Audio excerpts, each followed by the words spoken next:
Article 370 हटने और केंद्र शासित प्रदेश बनने के बाद जम्मू कश्मीर में पहली बार हुए डिस्ट्रिक्ट डेवलपमेंट काउंसिल चुनाव परिणाम के लिए वोटों की गिनती सुबह 9 बजे से प्रदेश के सभी 20 डिस्ट्रिक्ट हेडक्वार्टर्स पर शुरू हो गई है। जम्मू कश्मीर में डीडीसी की 280, स्थानीय निकायों की 234 और सरपंचों की 12,153 सीटों के लिए 8 फेज में चुनाव हुए थे। इनमें 51.42% वोटिंग हुई थी। आज बैलेट बॉक्स खुलते ही तमाम प्रत्याशियों के भाग्य का फैसला धीरे धीरे आने लगेगा। 28 नवंबर को पहले फेज की वोटिंग हुई थी, जबकि 19 दिसंबर को 8वें और आखिरी फेज की वोटिंग हुई थी।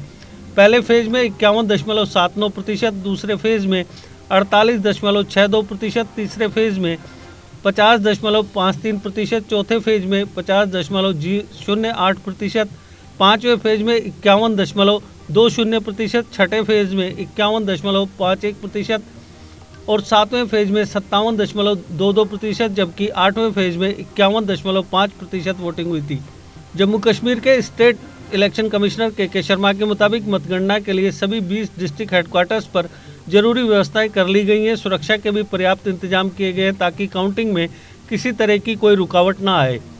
जम्मू कश्मीर के इतिहास में यह पहली बार है जब 6 प्रमुख पार्टियों ने साथ मिलकर चुनाव लड़ा। आर्टिकल 370 हटने के बाद इन पार्टियों ने मिलकर गुपकार अलायंस बनाया है।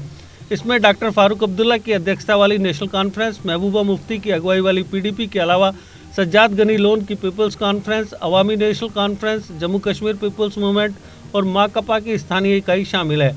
वहीं भाजपा और कांग्रेस ने अपने उम्मीदवार उतारे। मौजूदा राजनीतिक समीकरणों के मुताबिक गुपकार अलायंस को कश्मीर में ताकतवर माना जा रहा है, जबकि भाजपा की स्थिति जम्मू में काफ़ी मजबूत मानी जा रही है। वहीं कुछ विशेषज्ञों का मानना है कि इस चुनाव में कांग्रेस भी छुपा रुस्तम साबित हो सकती है। इससे पहले नवंबर-दिसंबर 2018 में पंचायत चुनाव हुआ था।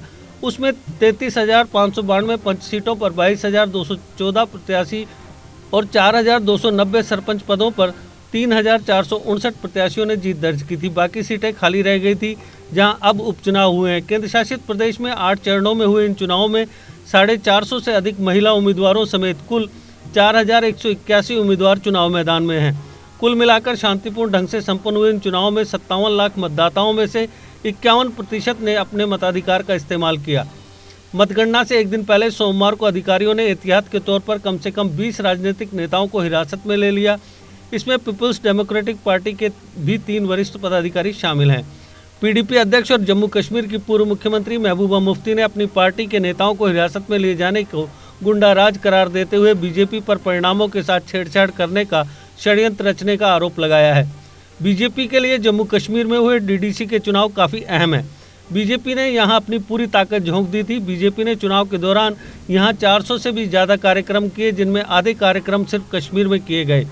बीजेपी ने डीडीसी चुनाव के लिए केंद्रीय मंत्री अनुराग ठाकुर को प्रभारी बनाया था। एक तरफ जहां बीजेपी ने डीडीसी का चुनाव अकेले लड़ा, तो वहीं 7 दलों ने एक साथ मिलकर चुनाव लड़ा। ऐसे में डीडीसी चुनाव की लड़ाई काफ़ी दिलचस्प हो गई थी। आज जब इसके नतीजे आने हैं तो सियासी दलों की नज़रें भी इस पर टिकी हुई हैं। जम्मू कश्मीर के डीडीसी चुनाव में इस बार पाकिस्तान से आए शरणार्थियों ने भी मतदान किया। वोट देने की खुशी में उन्होंने किसी दीवाने की तरह ढोल की धुन पर जमकर डांस किया था।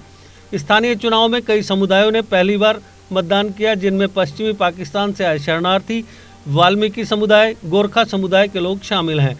जम्मू कश्मीर से आर्टिकल 370 के प्रावधान हटाए जाने के बाद 70 सालों में पहली बार इन समुदायों के लोगों को स्थानीय चुनावों में मताधिकार का इस्तेमाल करने का मौका मिला था। जम्मू कश्मीर में पहली बार हो रहे डीडीसी के चुनाव को लेकर लोगों में खासा उत्साह था। इसका नतीजा यह रहा कि लोगों पर ठंड का भी कोई खास असर नहीं पड़ा। लोगों ने लोकतंत्र के पर्व में जमकर हिस्सा लिया। सभी चरणों के चुनाव को मिलाकर करीब 51% लोगों ने अपने मताधिकार का इस्तेमाल किया। जम्मू कश्मीर में डीडीसी चुनाव में सुरक्षा को लेकर कड़े कदम उठाए गए थे। गृह मंत्रालय ने प्रदेश में चुनावों के लिए अर्धसैनिक बलों की 49 अतिरिक्त बटालियनों को भेजा था। प्रदेश की तरफ से चुनाव के लिए बटालियन की मांग की गई थी। कई राज्यों में तैनात बटालियनों को जम्मू कश्मीर में जाने के आदेश दिए गए थे।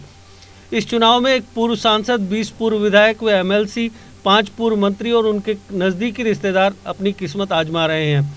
प्रमुख रूप से राज्यसभा के पूर्व सदस्य टीएस बाजवा, पूर्व मंत्री व कांग्रेस के वरिष्ठ नेता ताज मोहिउद्दीन, पूर्व मंत्री शबीर अहमद खान, पूर्व मंत्री शाम चौधरी, पूर्व मंत्री शक्ति परिहार, पूर्व मंत्री अब्दुल गनी मलिक, पूर्व मंत्री एजाज खान प्रमुख दावेदार हैं।